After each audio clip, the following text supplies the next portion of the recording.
Alors, l'ancienne première ministre Kim Campbell est une des signataires de cette lettre. Nous nous entretenons avec elle ce soir. Bonsoir, Mme Campbell. Bonsoir, excuse-moi. Alors, à qui s'adresse véritablement cette espèce de cri du cœur, aux Américains ou aux Canadiens d'abord? Je pense que les deux, surtout pour les Canadiens, parce que le 15 février, c'est le jour du drapeau, et cette année, c'est le 60e anniversaire de notre drapeau, le rouge et blanc. Et donc, je pense que le commentaire de M. Trump est un peu perturbant pour la plupart des Canadiens.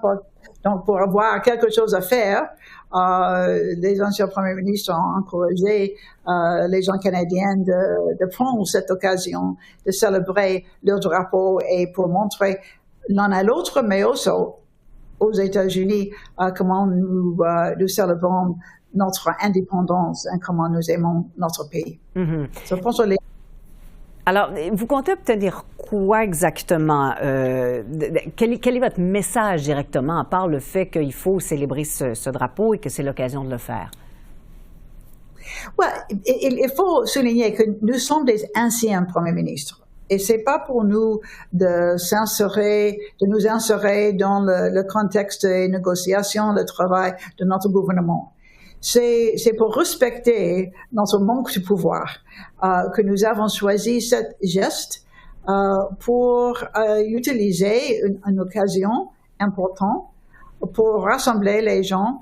Parce que je pense que pour la plupart des Canadiens, c'est un peu difficile. On veut faire quelque chose, mais on ne sait pas exactement quoi faire. Donc, pour prendre la possibilité de célébrer le drapeau, ça fait aussi l'occasion pour un peu de solidarité, les conversations avec les voisins, les conversations en ce qui concerne l'avenir de notre pays, comment nous pensons de ce développement de M. Trump. Et ça, c'est tout. Je pense que on a des questions très sérieuses. Mais c'est pas pour répondre à ces questions, on a fait cette lettre. C'est pour prendre la possibilité d'une occasion de nous encourager et de peut-être de soulager un peu nos sentiments un peu blessés par le commentaire. Oui, par les insultes de M. Trump, c'est ce que vous dites dans votre lettre, vous parlez d'insultes. Alors, est-ce que, comme le suggère M. Harper d'ailleurs, est-ce que le Canada doit encaisser les coûts, quitte à s'appauvrir pour assurer sa souveraineté économique? Est-ce que vous êtes de cet avis-là, vous? On espère qu'on n'a pas, ça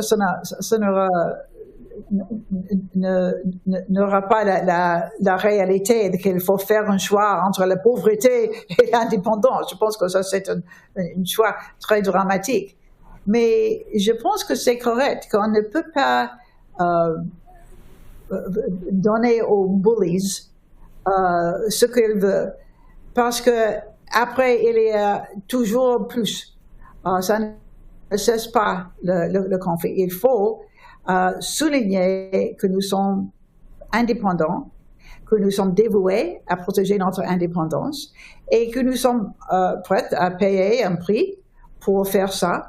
Mais dans un monde civilisé, avec les relations civilisées entre des pays, il faut éviter ces choses si dramatiques et destructives. Mm-hmm.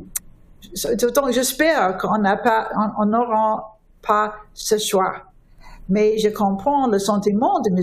Harper que si on pense qu'on peut faire ça ou l'autre, donner ça ou l'autre, des choses importantes pour le pays, en attendant que ça va résoudre le problème, ça c'est pas vrai. Il faut comprendre qu'il faut garder l'indépendance et la souveraineté strictement.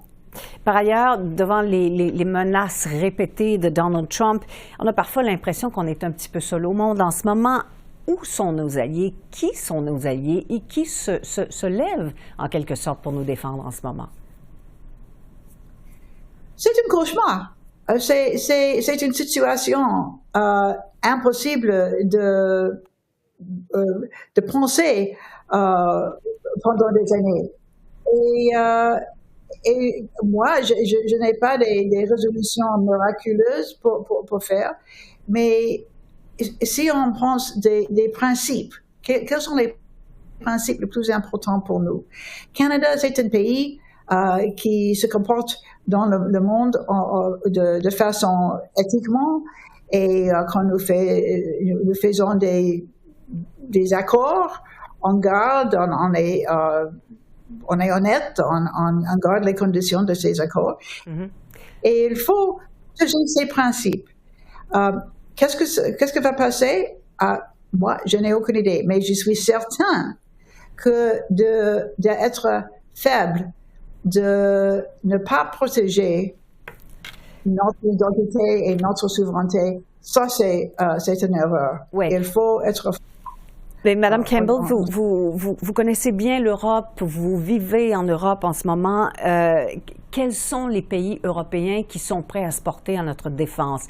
On est quand même membre de l'OTAN. Il y a quand même une espèce de communauté parmi les pays démocratiques. Est-ce que quelqu'un en Europe, des pays en Europe, vont se lever pour enfin prendre la défense du Canada?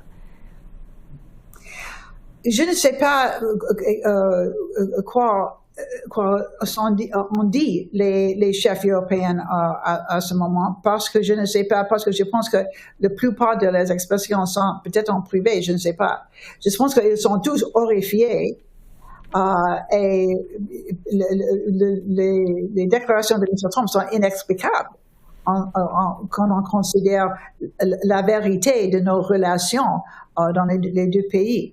Mais je pense que si ils poussent plus avec les tarifs et les autres choses, je pense que les voix d'autres pays seront plus élevées pour défendre le Canada, parce que c'est la même menace qui est dirigée envers leur pays aussi. Mm-hmm. Oui, tout à fait. Madame Campbell, merci d'avoir répondu à nos questions ce soir.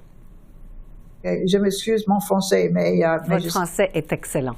Merci. Non, mais bonjour et tout l'amour à mes compatriotes francophones. Merci. Alors, on vous entend bien. Merci, Madame Campbell.